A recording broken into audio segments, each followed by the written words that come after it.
ராதே கிருஷ்ணா. கொஞ்சம் தொண்டை சரியில்லை, எல்லோரும் கொஞ்சம் மன்னிச்சுக்கோங்க. ராதே கிருஷ்ணா. எல்லாருக்கும் நமஸ்காரம். நம்ம பழைய இதெல்லாம் கொஞ்சம் சொல்லிகிட்டு இருக்கேன் எங்கள் அம்மாவை பற்றி. அந்த ஞாபகங்களில் இன்றைக்கி ஒன்று சொல்ல போகிறேன்.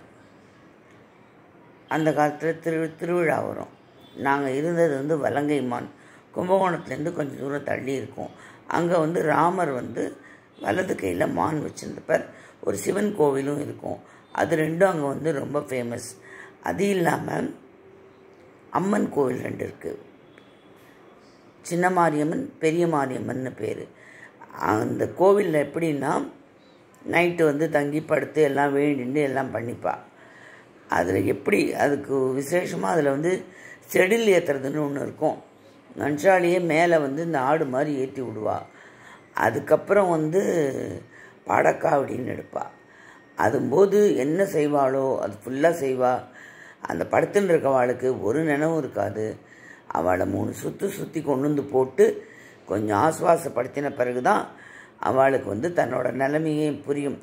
ரொம்ப சக்தி வாய்ந்த அம்மன் இன்னும் அங்கே இருக்கா, வலங்கைமானில் இருக்கா இன்னும்.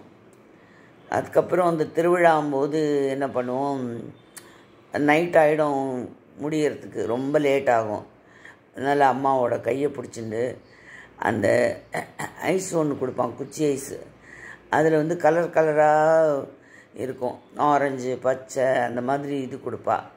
அதுக்கப்புறம் கையில் வாட்ச் மாதிரி கட்டி இந்த பொம்மை ஆக்கி அதெல்லாம் கொடுப்பா. அப்புறம் 2 பைசாவுக்கு இந்த சொப்பெல்லாம் இருக்கும், அது சக்கரை மிட்டாய்.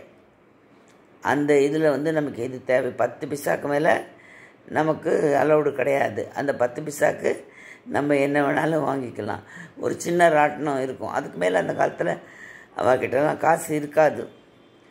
ஆனால் ஜாலியாக இருந்தது. நாங்கள் போயிட்டு அம்மாவோட இது பண்ணிட்டு, நான் தான் கடைசிங்கிறதுனால நாங்கள் மொத்தம் 8 பேர் எங்கள் காலத்தில், நான் தான் கடைசி. அதனால் எங்கள் அம்மா என்னை கையை பிடிச்சி அழைச்சின்னு போவா. ரொம்ப ஜாலியாக இருக்கும். அது அந்த என்ன சொல்கிறது, அந்த திருவிழா அவ்வளோ இதுவாக இருக்கும், பார்க்குறதுக்கும் நல்லாயிருக்கும், எல்லாமே நல்லாயிருக்கும். அதுக்கப்புறம் நாங்கள் பாட்டு கச்சேரி நடக்கும், அங்கே டான்ஸ்லாம் ஆடுவா. ஒரு வாட்டி நான் கேபி சுந்தராம்பாள் கச்சேரி கேட்டிருக்கேன். விடிய விடிய பாடியிருக்கா, தூங்கி தூங்கி விழுந்து கேட்டிருக்கேன் நான். சுந்தராம்பாள் கச்சேரி ரொம்ப நல்லாயிருக்கும். அம்மா அம்மா வேறு என்ன சொல்கிறதுன்னே தெரியல. அம்மாவோட இருந்த நாட்கள், அம்மாவோட இது தான் நமக்கு நினச்சி பார்த்துட்டு சந்தோஷப்படுவோம்.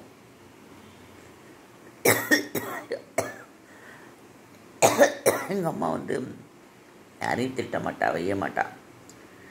எங்களெல்லாம் இதுவாக தான் அன்பாக தான் நடத்தின்னு இருந்தா. எந்த சொல்லுமே திட்டுறது வையறது அது மாதிரிலாம் ரொம்ப பண்ண மாட்டா. நான் ரொம்ப கடைசிங்கிறதுனால எனக்கு ஆற்று விவகாரம்லாம் எனக்கு அவ்வளோவா புரியாது, தெரியாது. நான் சின்னவங்கிறதுனால எனக்கு எதுவுமே அவ்வளோவா தெரியாது. என்ன நடந்ததில்ல, ஏதாவது இருக்கும் ஆற்றுல, பட் எனக்கு தெரியாதுங்கிறதுனால நான் ஜாலியாக இருந்தேன். எல்லா இடத்துலையும் எல்லாம் இருக்கும், நம்ம ஆற்றுலையும் இருந்திருக்கலாம். நான் எனக்கு விவரம் தெரியாது, அதனால் நான் ஜாலியாக இருந்திருப்பேன். அப்புறம் எங்கள் அப்பாவை பற்றி நிறையா சொல்கிறேன். எங்கள் அப்பாவும் ரொம்ப நல்லவா. தேங்க்ஸ் ஃபார் வாட்சிங் my channel and subscribe me please. Radhe Krishna. நமஸ்காரம். தொடரும்.